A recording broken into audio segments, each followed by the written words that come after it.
Welcome to Inside Djoser's Step Pyramid.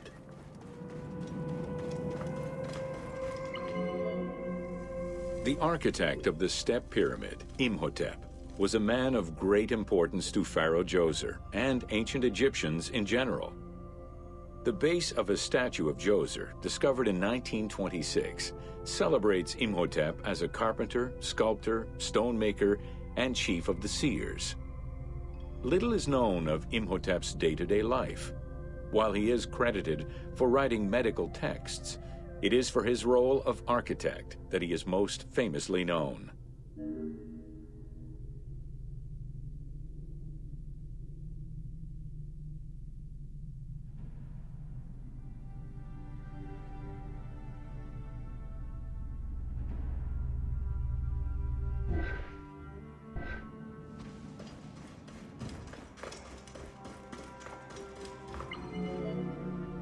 From the design of the pyramid to the elements within the complex itself, Imhotep set out to create something that would immortalize his king.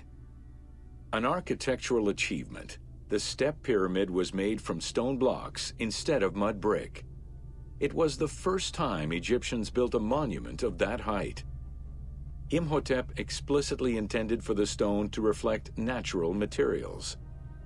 The funerary complex of Djoser remained famous throughout the centuries and millennia, and its great architect, Imhotep, was deified by ancient Egyptians during the late period.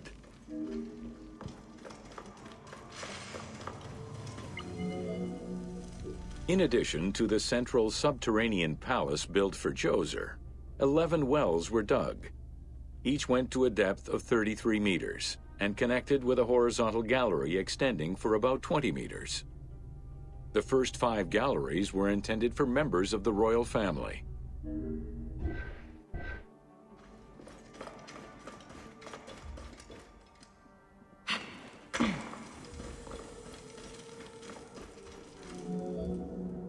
Two passages lead underground and branch off in 3 directions to various magazine galleries.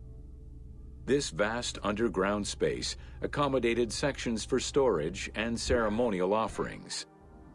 One of the tunnels, starting on the east side of the pyramid, contained 40,000 stone vessels, many of them belonging to the king's ancestors.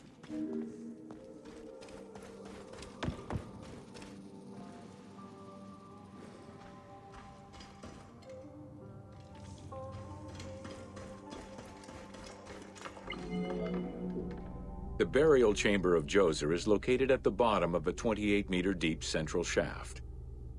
According to Egyptologist Jean-Philippe Lauer, the chamber was originally made from polished blocks of limestone, while its ceiling was decorated in 5-pointed stars. At some point, however, the limestone blocks were replaced entirely by pink granite blocks, leaving behind only fragments of limestone blocks decorated with stars. At the foot of the chamber are many tunnels going in all directions.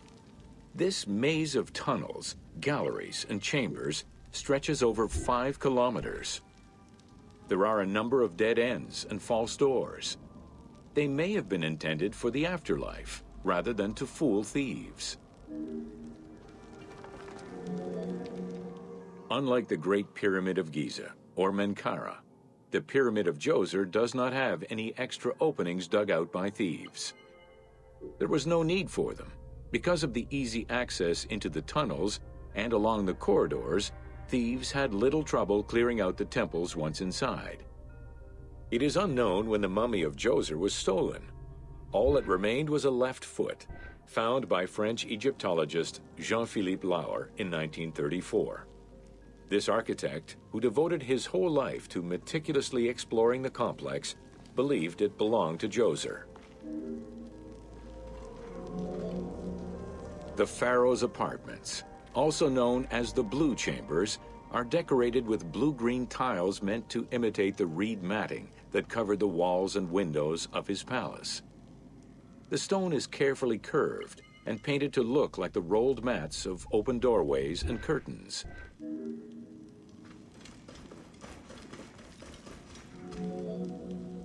There are two long rooms running side by side along a north-south axis. The south room has false doors separated by stone panels, while the north room is a corridor which allows access to side chambers. Nearby chambers originally housed the pharaoh's treasures. The door frames are made of fine limestone and carved with the king's name. As in the south tomb, reliefs are carved into the doorways. These reliefs show the king performing rituals and visiting divine sanctuaries for all eternity.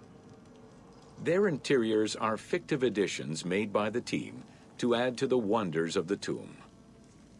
It is clear from the elaborate detail and scale of the complex that this funerary monument was a technological marvel of its time.